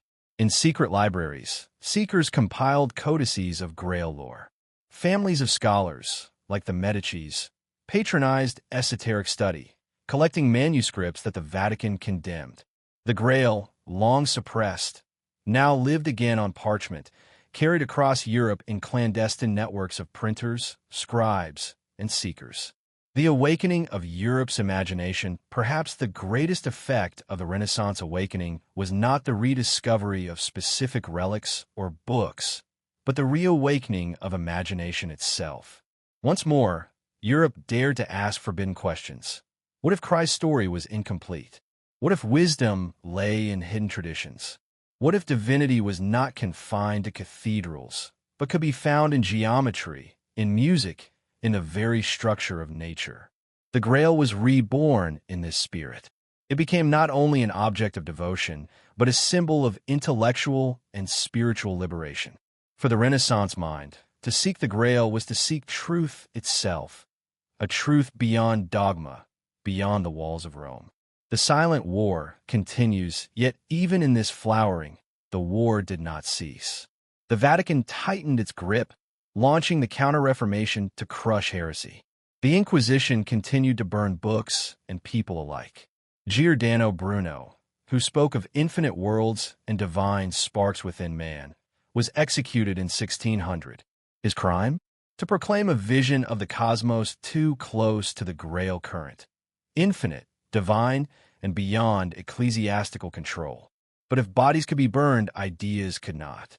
The Renaissance had set the current flowing again, weaving Grail mysteries into philosophy, art, and science. And from this rebirth would emerge new movements, new societies, and eventually revolutions that would shake the foundations of Europe. The Grail was no longer hidden in a castle or buried in a vault. It was alive in the very bloodstream of culture.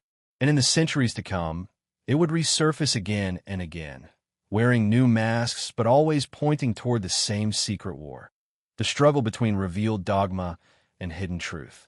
By the 17th and 18th centuries, Europe was convulsing.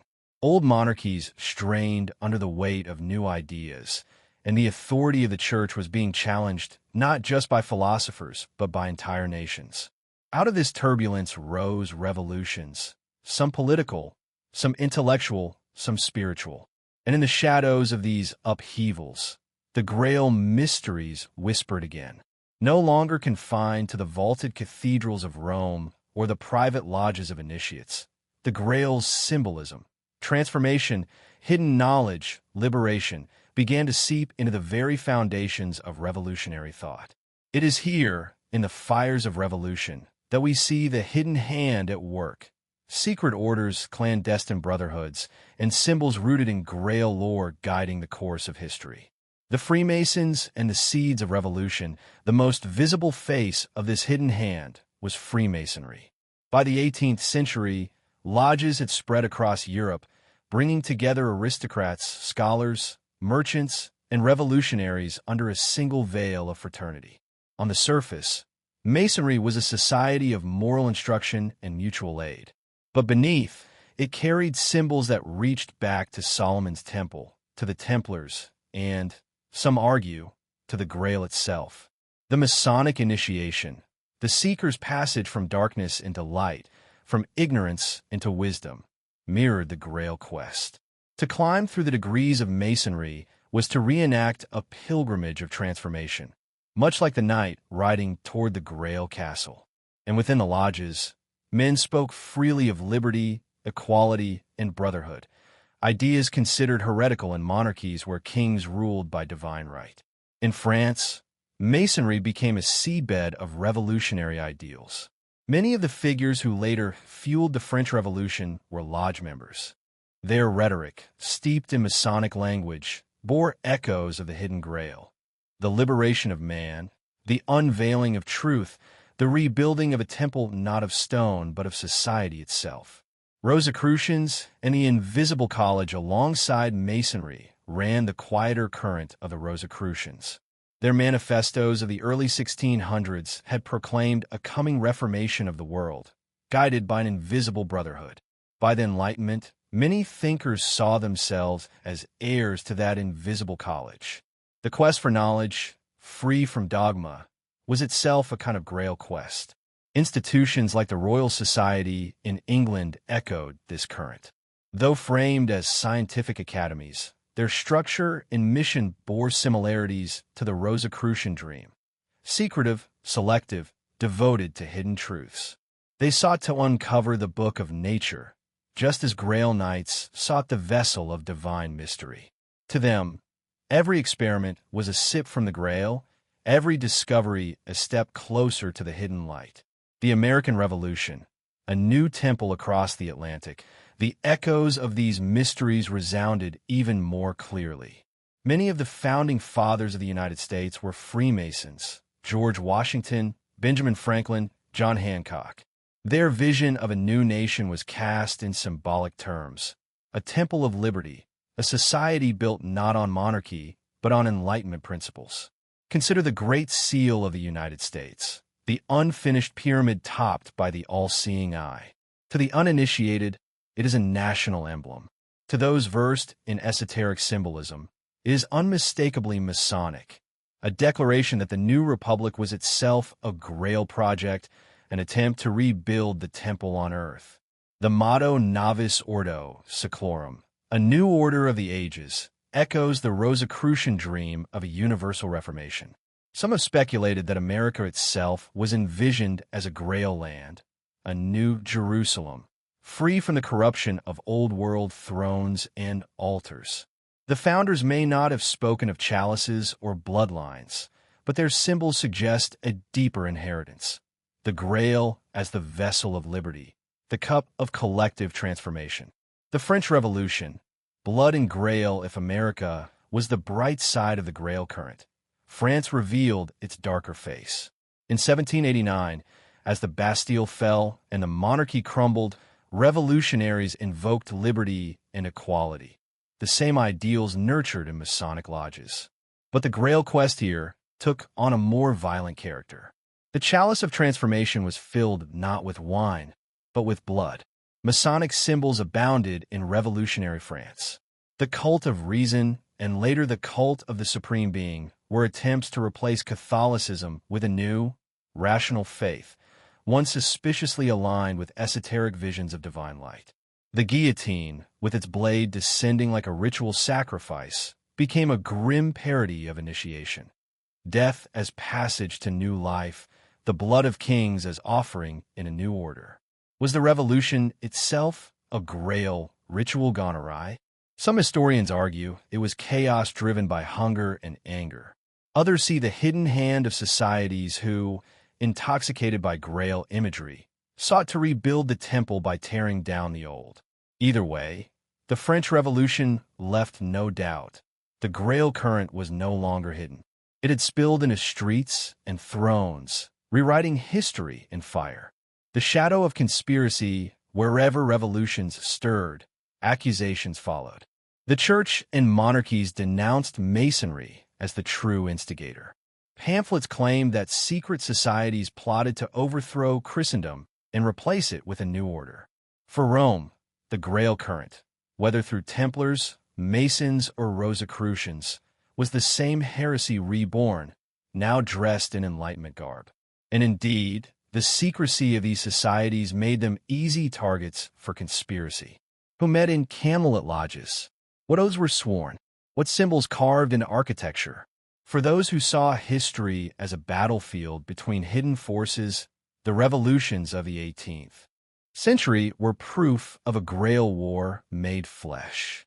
The dual face of the Grail current, what becomes clear in this era, is that the Grail current had two faces.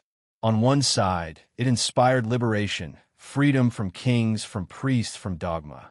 On the other, it carried the danger of bloodshed and chaos. The Grail could be a vessel of enlightenment or a chalice of vengeance. Its light could illuminate or burn. This duality is perhaps inherent in the Grail itself. To seek it is to risk madness, as the Arthurian knights discovered. Some find healing, others ruin. Nations were no different. In America, the Grail current helped birth a republic. In France, it unleashed terror. Both drank from the same vessel, but the taste was very different. Toward a global hidden hand by the dawn of the 19th century, the pattern was clear. Wherever revolution stirred, whispers of the hidden hand followed. Secret societies, heirs to Grail traditions, seemed to be present, guiding, inspiring, or at least symbolically framing the upheavals. The Grail was no longer a medieval relic. It had become a symbol of modern transformation, shaping the destinies of nations. But this was only the beginning. For as Europe moved into the 19th century, new forces, nationalism, occult revival, and secret orders would carry the Grail war into even darker and stranger territories. The 19th century was an age of paradox.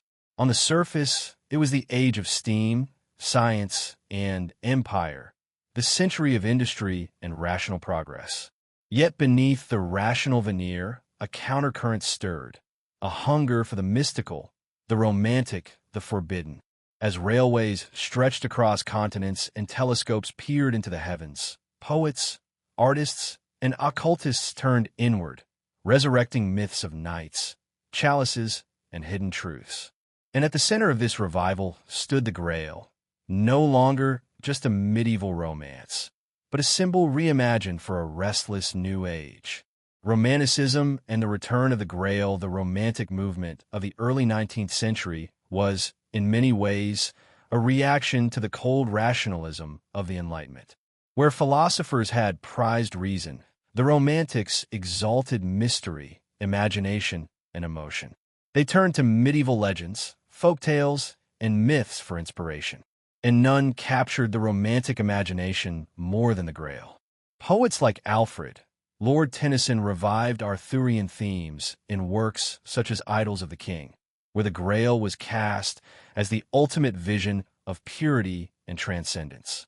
Painters such as the Pre-Raphaelites filled their canvases with knights in shining armor, maidens with chalices, and mystical landscapes suffused with symbolism. In their art, the Grail became less a relic than a metaphor for the unreachable, the eternal longing of the human soul. This cultural revival gave new life to old myths. What the Church had tried to suppress as heresy was reborn as art. The Grail became respectable again, not as a bloodline or secret rite, but as a symbol of yearning, of the infinite hidden within the finite. Yet beneath the poetry and paintbrushes, deeper currents were stirring. The occult revival. Secret societies reawakened parallel to Romanticism was the occult revival, a resurgence of esoteric societies that traced their roots back to the Templars, Rosicrucians, and Freemasons. By the mid-19th century, Europe was awash in new lodges and orders. The Hermetic Order of the Golden Dawn in England, the Martinists in France, Neo-Rosicrucian groups in Germany. Each claimed access to hidden wisdom, often framed in symbols strikingly similar to the Grail. The Golden Dawn, for example, built elaborate rituals of initiation based on Hermetic, Kabbalistic, and alchemical traditions. Its initiates spoke of ascending toward light, of vessels of power, of sacred knowledge carried in veiled allegory. Though they rarely mentioned the Grail directly, their imagery, chalices on altars, guardians of thresholds, quests for hidden light, echoed the same myth. Other groups were more explicit. In France, occultist Levi linked the Grail to alchemy, seeing it as a vessel of divine power accessible through ritual magic.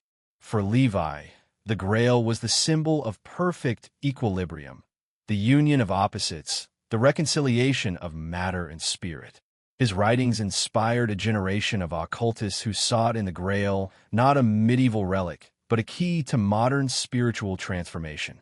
The Templar revival of the 19th century also witnessed a renewed fascination with the Knights Templar. Far from being remembered solely as heretics destroyed in the 14th century, the Templars were recast as martyrs of secret wisdom. Writers and societies alike portrayed them as guardians of forbidden truths, perhaps even the custodians of the Grail itself. Masonic rites developed entire degrees dedicated to Templar symbolism.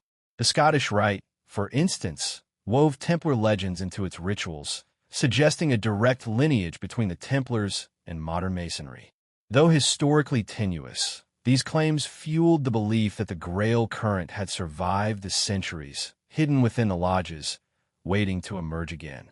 In popular culture, novels and histories painted the Templars as mysterious heroes, keepers of lost secrets.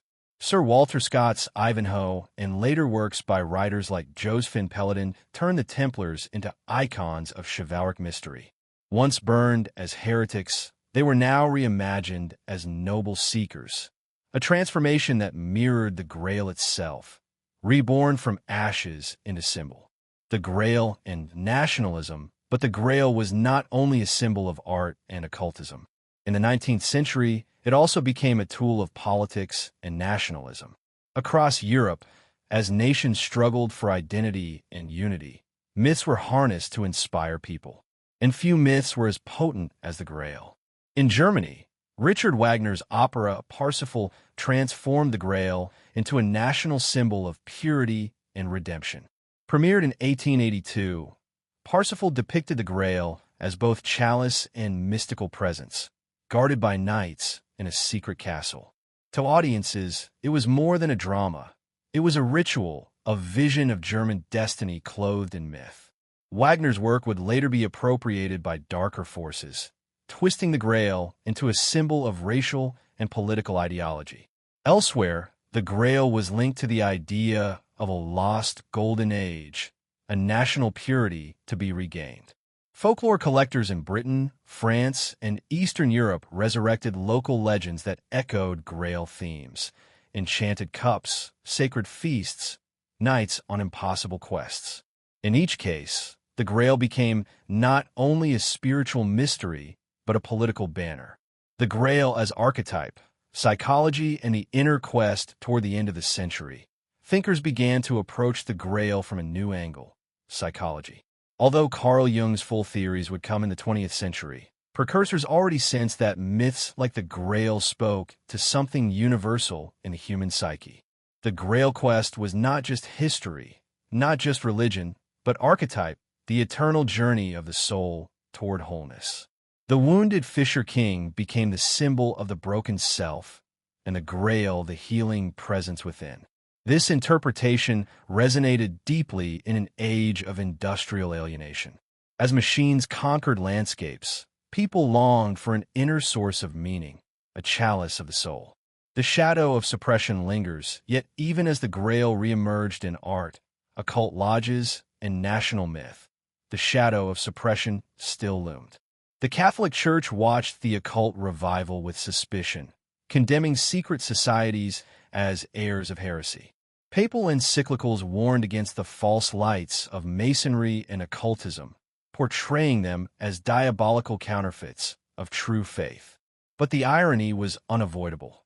The very ideas once crushed by Crusade and Inquisition were now returning, not in whispered heresies, but in grand operas, public paintings, and published books. The Grail was alive again, and this time it could not be easily silenced. A symbol ready for the 20th century by the dawn of the 20th century, the stage was set. The Grail had been resurrected as art, as secret ritual, as nationalist myth, as psychological archetype. It was no longer confined to monasteries or hidden texts. It was everywhere, in opera houses and Masonic temples, in romantic poetry, in the imaginations of millions. But this revival carried danger as well as promise. For symbols as powerful as the Grail are never neutral. They can inspire healing, or they can be twisted into weapons. And as the world moved toward the catastrophic upheavals of the 20th century, the Grail's dual face, chalice of light, vessel of blood, would be revealed once more. The 20th century dawned with machines roaring, empires expanding, and nations bracing for conflicts that would dwarf anything seen before. It was a century that promised progress but delivered catastrophe. 2 world wars, revolutions, and ideologies that reshaped the globe. Amid all this, the Grail, long a symbol of hidden truth and transformation, did not disappear. Instead, it was drawn into the very heart of these struggles, twisted by new powers, appropriated by movements both mystical and political, and once again transformed into a weapon of narrative and myth. The First World War shattered the old order of Europe. Empires crumbled, millions died, and the promise of enlightenment progress was drowned in mud and blood. For many, it was a wound to the very soul of Western civilization, a Fisher King wound on a global scale. Out of this despair, the hunger for meaning only deepened. Soldiers who returned from the trenches often spoke of visions, of mystical experiences amid chaos, of a yearning for a higher purpose that could explain the carnage. Writers and artists turned to myth once more, and the Grail returned as a symbol of redemption in an age of mechanized horror. But it was in the period between the wars, in the strange atmosphere of occult revival and ideological ferment, that the Grail assumed a darker role. Across Europe, esoteric societies multiplied. Theosophists, anthroposophists, Neo-Rosicrucians, and countless secret lodges claimed access to ancient truths. The Grail, as the vessel of divine wisdom or bloodline, was often at the center of their teachings. Yet among them emerged groups that would carry the Grail myth into dangerous terrain.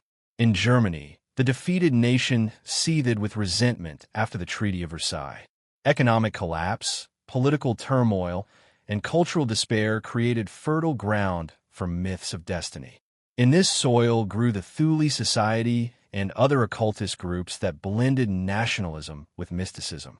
They dreamed of a pure, ancient heritage, a bloodline untainted by corruption.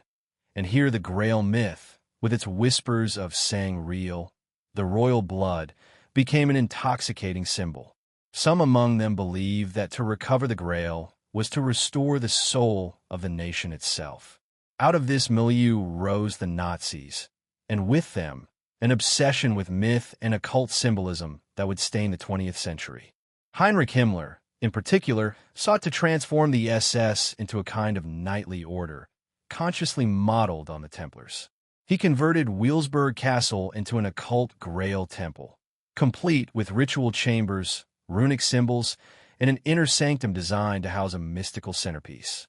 In his vision, the SS were Grail guardians, heirs to an ancient order who would lead humanity into a new age, under the banner of Aryan supremacy. For Himmler and his circle, the Grail was not just legend, but an object to be hunted. Expeditions were sent across the globe, to Tibet, to the Middle East, even rumored to Montserrat in Spain, seeking relics that could be linked to the Grail or to ancient bloodlines. To the Nazis, the Grail represented both a racial destiny and a magical key to power. It was no longer the chalice of Christ's blood, but a vessel of mystical energy, a symbol they believed could legitimize and empower their empire. This was the Grail twisted into nightmare. What had once been a symbol of healing and transformation became, in the hands of ideology, a justification for conquest and genocide. The royal blood was recast as racial purity, the sacred vessel as a banner of exclusion and domination. The Grail current, long double-edged, now revealed its darkest potential. Yet even as totalitarian powers sought to claim the Grail, others resisted. Allied propaganda often framed the war in mythic terms, a battle between light and darkness, civilization and tyranny. Writers and intellectuals drew on Grail imagery to describe the struggle, seeing in the conflict not just politics, but an archetypal war for the soul of humanity. In Britain, figures like T.S. Eliot invoked the Grail quest in poetry, describing a wasteland in need of restoration. The Grail became a metaphor for hope amid ruin, a reminder that beyond blood and destruction, there might still be renewal. After the Second World War, the Grail did not fade. If anything, it became even more widespread, woven into the cultural imagination. With the horrors of fascism exposed, people turned again to myth not as a weapon, but as a salve. The Grail appeared in literature, in cinema, in psychology. Carl Jung explored it as an archetype of individuation, the vessel of wholeness that the psyche seeks in its journey towards self-realization. To Jung, the Grail was not an external object, but the inner container of meaning, the symbol of integration after chaos. Meanwhile, conspiracy theories flourished in the Cold War era. Books claimed that secret Nazi relics had survived, that the Grail was hidden in Alpine fortresses or smuggled to South America. The idea of a secret war for the Grail, waged beneath the surface of geopolitics, became a tantalizing narrative. Was the Grail in the hands of secret societies? Was it locked away in the Vatican? Or was it still waiting to be found in a forgotten crypt beneath Europe's ruins? The Grail also found new life in popular culture. Films, novels, and television shows reimagined the quest, blending history with legend. Some portrayed the Grail as a Christian relic, others as a source of cosmic power, still others as a metaphor for love or enlightenment. In each case, the Grail remained potent because it was mutable, a vessel that could contain whatever meaning the age demanded. By the end of the 20th century, the Grail had become almost omnipresent. It was invoked by New Age movements as a symbol of planetary transformation, by Neo-Templar orders claiming continuity with medieval knights, by conspiracy theorists tying it to everything from extraterrestrials to secret bloodlines. Yet through it all, the central mystery endured. The Grail was never just a cup. It was the embodiment of the struggle between suppression and revelation, between institutions and seekers, between darkness and light. The 20th century revealed both the best and worst of what the Grail could inspire. In the hands of tyrants, it became a symbol of exclusion and destruction. In the minds of poets and mystics, it remained a symbol of healing, of integration, of hope for renewal. And in the collective imagination, it became a mirror, reflecting the wounds of an age that had seen both unimaginable horrors and extraordinary transformations.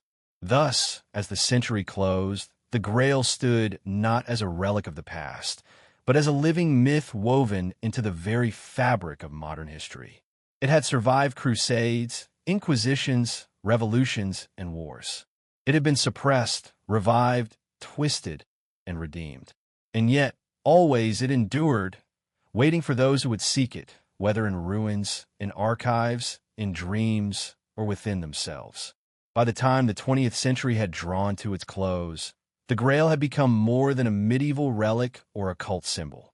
It had entered the bloodstream of modern culture, pulsing through novels, films, television, and the endless speculation of conspiracy theorists. What was once a mystery whispered in monasteries or coded into Masonic rituals was now broadcast across the globe, wrapped in stories both fantastical and serious, blurring the line between history, myth, and entertainment. The Grail had become a cultural icon, yet the more visible it became, the more elusive its meaning grew. Popular culture proved to be one of the Grail's most powerful vehicles. In the 20th century, Arthurian legends were reimagined for modern audiences in ways both serious and playful. Films such as Excalibur, 1981, revived the epic struggle of knights and kings, with the Grail as the centerpiece of spiritual redemption. Monty Python's The Holy Grail, 1975, on the other hand, parroted the quest, turning the chalice into a symbol of absurdity, showing that even the most sacred of legends could be reinterpreted through humor. Yet even parody could not diminish the Grail's mystique. If anything, it highlighted how deeply the symbol had permeated collective consciousness. Perhaps the most influential cinematic treatment came with Steven Spielberg's Indiana Jones and the Last Crusade, 1989. In this blockbuster, the Grail was cast as the ultimate relic of adventure, a vessel with the power of eternal life, hidden in a booby-trapped temple, guarded by an immortal knight. The film brought the Grail into the living rooms of millions, solidifying its image as both treasure and mystery. For many, this was their first introduction to the Grail, not through medieval texts or esoteric treatises, but through Hollywood spectacle. And yet, the allure was the same, a vessel of ultimate power, hidden from the world, waiting for the chosen seeker to claim it. Literature also played a central role in the Grail's modern revival. T.S. Eliot's The Wasteland, 1922, had already linked the desolation of modern society to the wounded Fisher King and the barren land awaiting the Grail's restoration. Later, the myth was reworked by novelists who blurred history with fiction. Most famously, The Da Vinci Code, 2003, by Dan Brown reignited global fascination by presenting the Grail not as a cup, but as the bloodline of Jesus and Mary Magdalene. This interpretation, that the sangreal was the royal blood of Christ's descendants, secretly preserved through centuries, was not new, but Brown's fast-paced thriller gave it unprecedented reach. Millions of readers and viewers, captivated by the novel and its film adaptation, began to question what was myth, what was fact, and what had been hidden by powerful institutions. This explosion of Grail-themed media coincided with a rising tide of conspiracy culture. The 20th century had already bred countless theories about secret societies, hidden archives, and suppressed truths.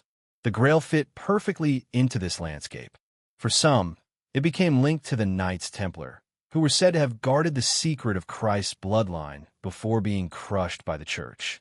For others, the Grail was tied to the Freemasons, accused of carrying forward Templar traditions and hiding the Grail in their lodges.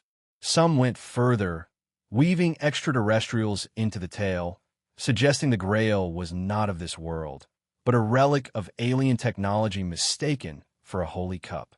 Television documentaries, pulp paperbacks, and later internet forums gave these theories oxygen. Shows like Ancient Aliens folded the Grail into a larger tapestry of mysterious artifacts said to come from the stars. Alternative historians speculated that the Grail was in fact an advanced power source, misunderstood by medieval chroniclers, coveted by Nazis, and still hidden by shadowy elites. Others claimed it rested in obscure locations: Rosslyn Chapel in Scotland, the caves of Montségur in France, the Cathedral at Valencia, or even beneath the ruins of Glastonbury. Rosslyn Chapel in particular became a nexus of modern Grail speculation. Its ornate carvings, Masonic symbolism, and mysterious history fed the belief that it was a repository of hidden truths, perhaps the Grail itself, or records proving the survival of Christ's bloodline. Pilgrims and tourists alike flocked to the chapel, drawn less by history than by the myth that history concealed. The Grail's presence in popular culture did not only shape entertainment. It also transformed the way people thought about secrecy and power. Conspiracy theorists argued that the suppression of the Grail was symbolic of a broader pattern, that elites, institutions, and governments deliberately conceal truths from masses. The Grail became a metaphor for all hidden knowledge, all forbidden truths waiting to be unveiled. Whether one believed in the Grail as a chalice, a bloodline, or a symbol, it pointed to the same tension: the belief that what is most important is always hidden, guarded, and denied. At the same time, spiritual movements embraced the Grail in a more personal way. The New Age movement, flourishing in the late 20th century, saw the Grail not as an external object, but as a symbol of inner awakening. Workshops and retreats promised Grail quests of the soul, journeys to recover the divine feminine, to heal the wounded king within, to restore balance in a fractured self. For these seekers, the Grail was not buried beneath a chapel or locked in a vault. It was buried within the heart. Thus, in modern times, the Grail has existed on multiple levels simultaneously. To some, it is a literal relic waiting to be discovered. To others, it is a suppressed bloodline that could rewrite history.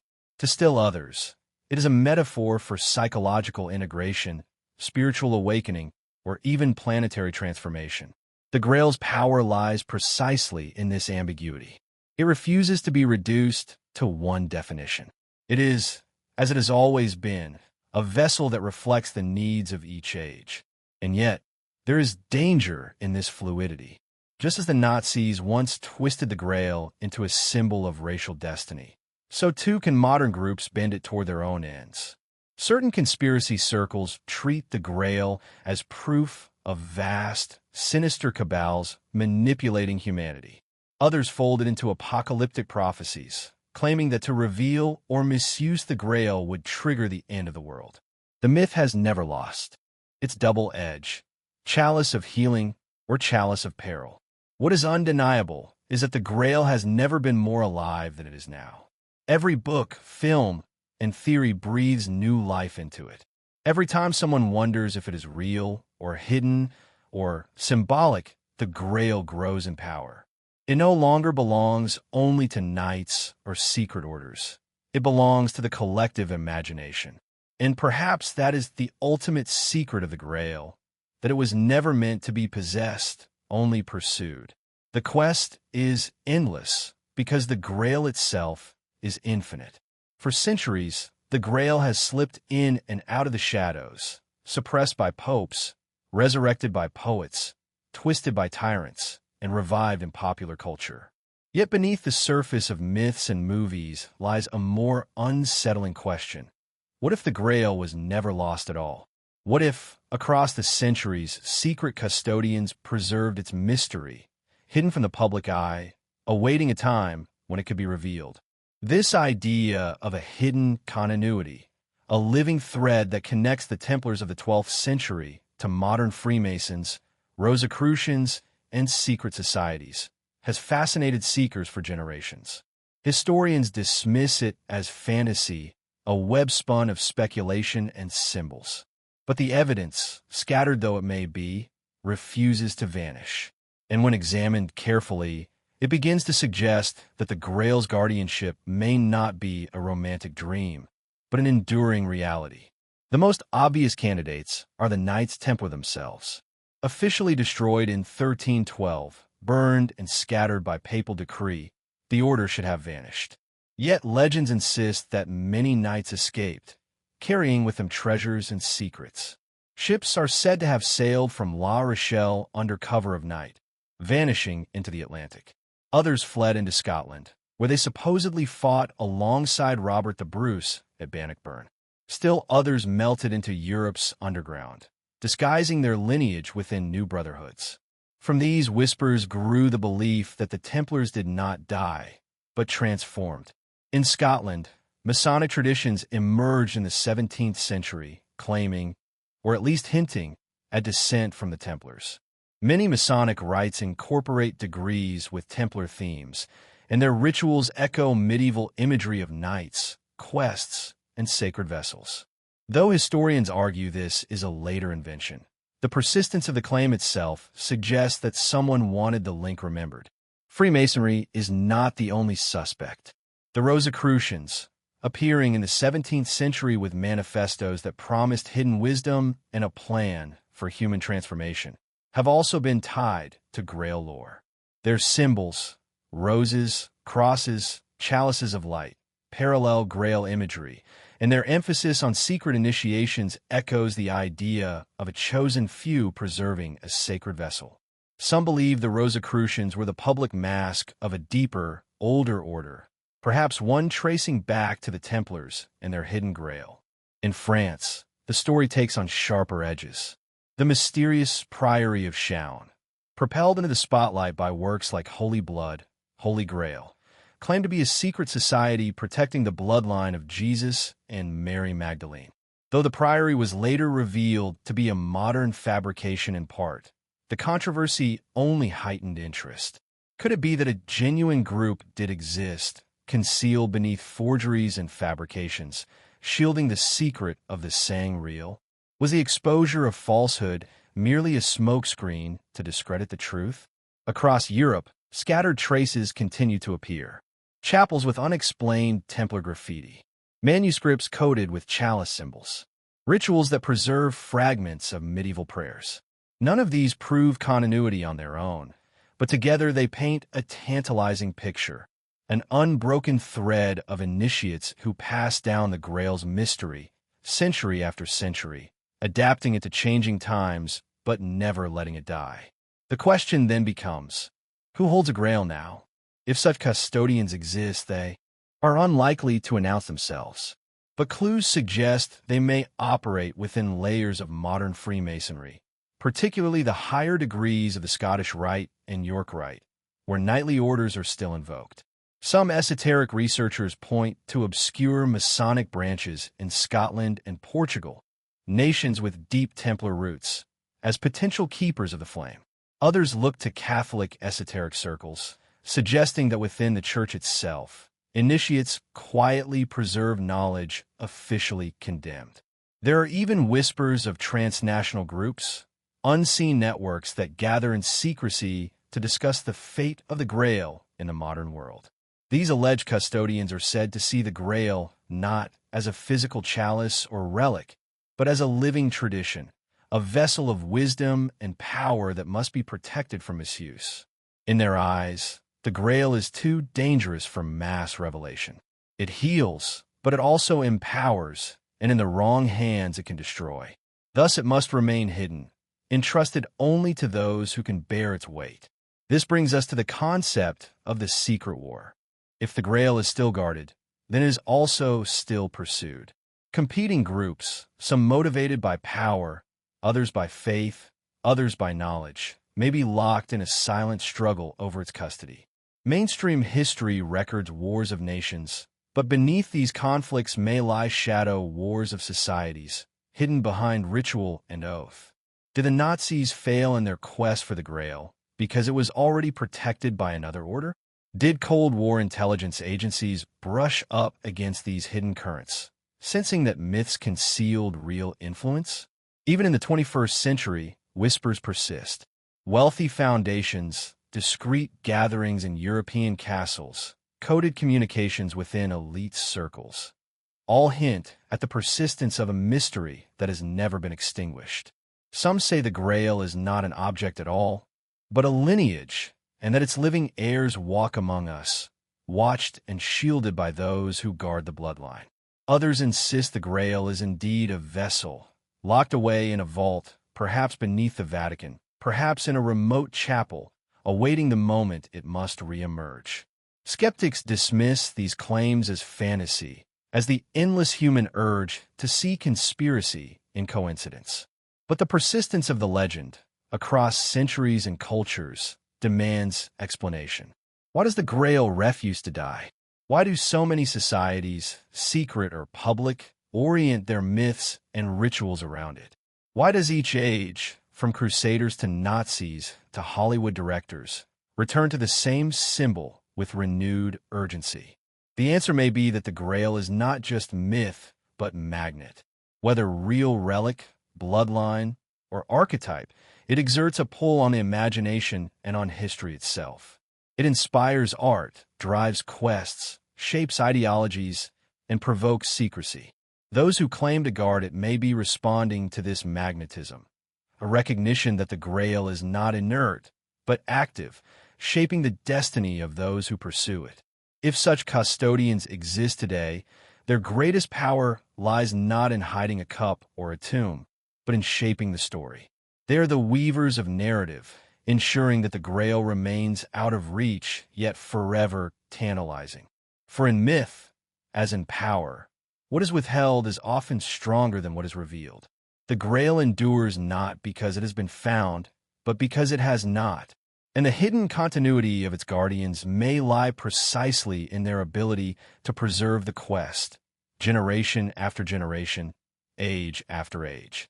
As we stand at the threshold of the 21st century, the question is no longer simply, what is the Grail? It is also, who controls its story? For in controlling the story, one controls the power. And if the custodians of the Grail still walk among us, then the secret war for its custody has never truly ended. It continues, invisible but unbroken, shaping the destiny of history itself. The story of the Holy Grail stretches across nearly 1,000 years of history, but its roots go deeper still into myth, memory, and the unconscious heart of humanity.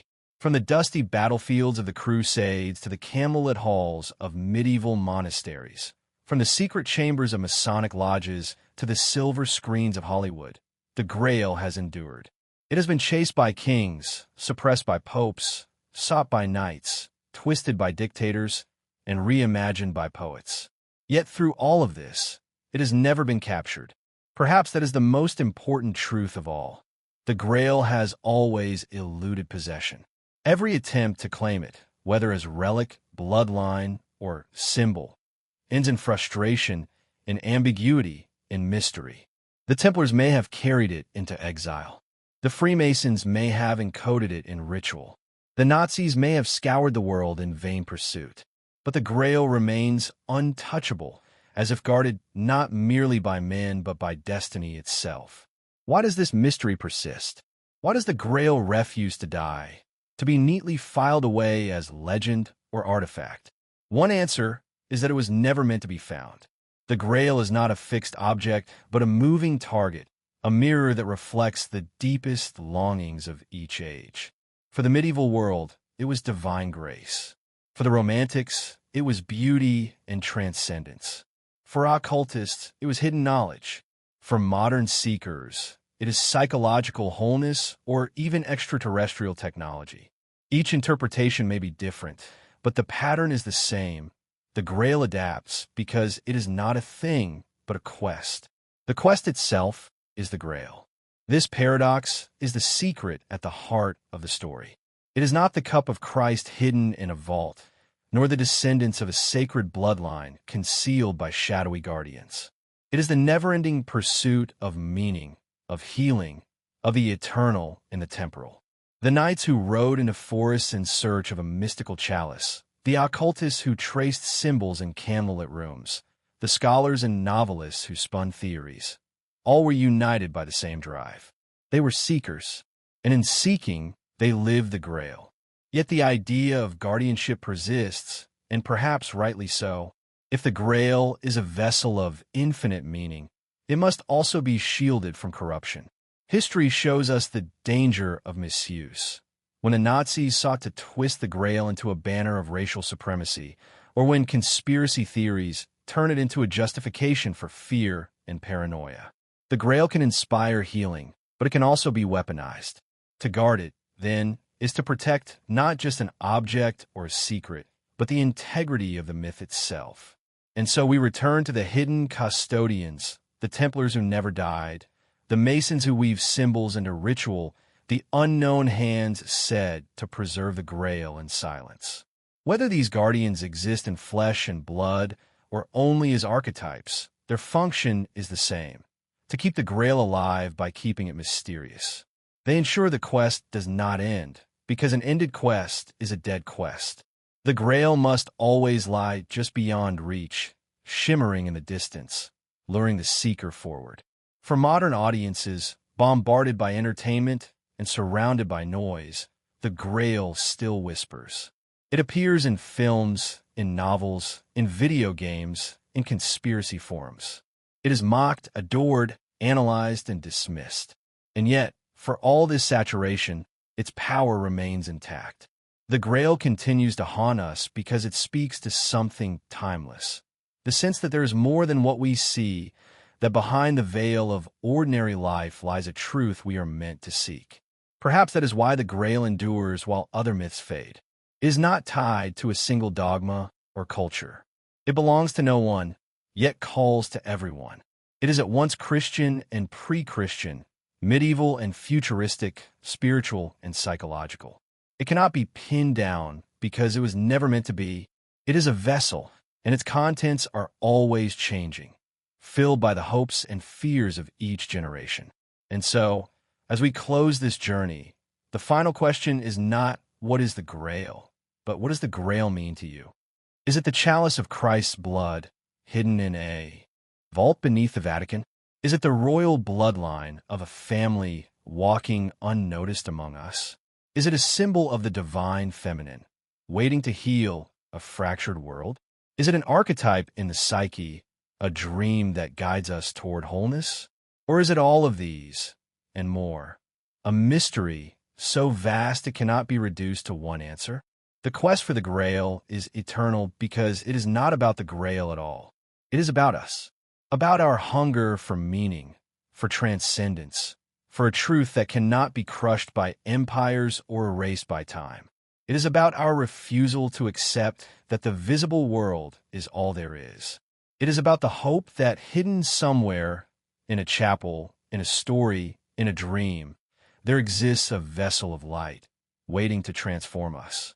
In the end, the Grail is less a treasure to be found than a path to be walked.